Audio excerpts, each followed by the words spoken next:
Hello दोस्तों, मैं सुजाता आज आप ही के चैनल संतोष कुमार दीक्षित में आप सभी का स्वागत करती हूँ।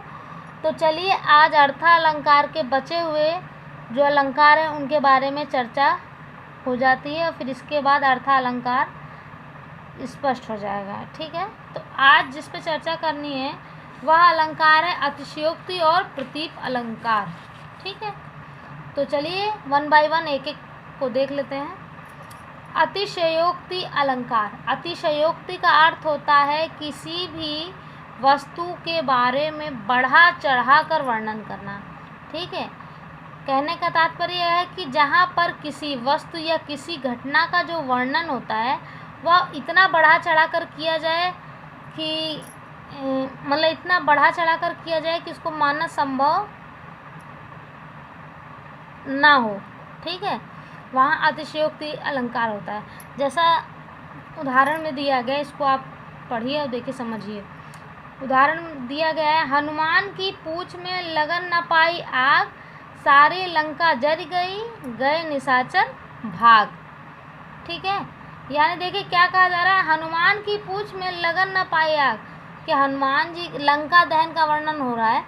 तो इसमें कहा क्या गया है कि हनुमान की पूँछ में आग जो है अभी लग भी नहीं पाई थी और सारी लंका जल कर मतलब सारी लंका क्या हो गई थी, जल गई थी और उसमें जो रहने वाले निशाचर यानी राक्षस, सभी जो राक्षस थे वह भाग गए थे।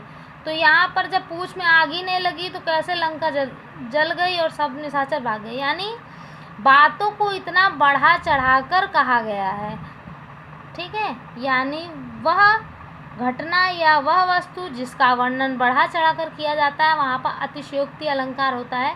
जैसा कि एक उदाहरण और है, कहते नहीं है कि खून की नदियाँ बह गई, होता है ना, खून की नदियाँ बह गई। तो खून की नदियाँ बह गई तो मतलब थोड़ा खून की नदियाँ बह ही जाएंगी, यानी बहुत ज़्यादा वहाँ पर दंगा फसाद हो गया तो उसको लिख दिया खून की नदियाँ बह गई।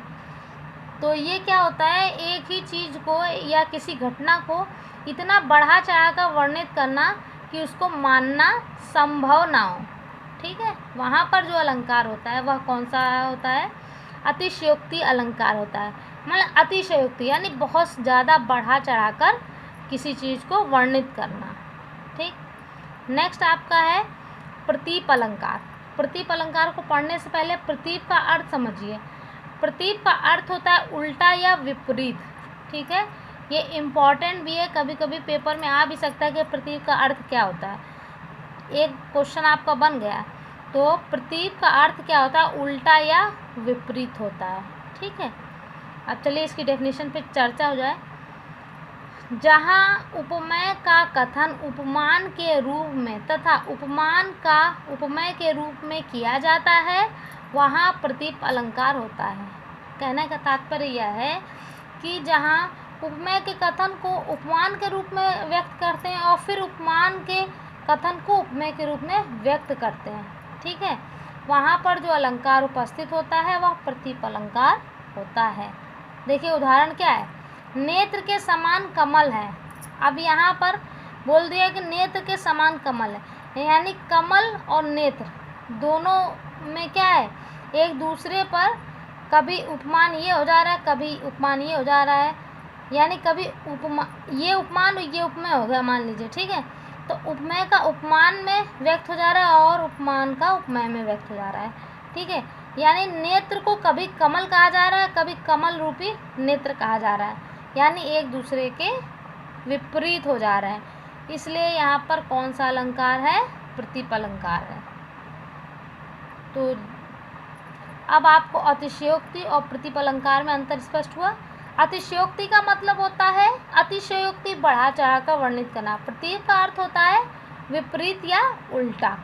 ठीक है, आई होप सो आज का वीडियो आप सभी को पसंद आया होगा। तो प्लीज़ मेरी वीडियो को ज़्यादा से ज़्यादा शेयर कीजिए, लाइक कीजिए, सब्सक्राइब कीजिए। और आगे मैं इसमें साइकोलॉजी और जीके के नोट्स भी धीरे धीरे आप प्रोवाइड करूँगी, तो प्लीज़ मेरे चैनल को सब्सक्राइब ज़रूर कीजिए। Thank you so much.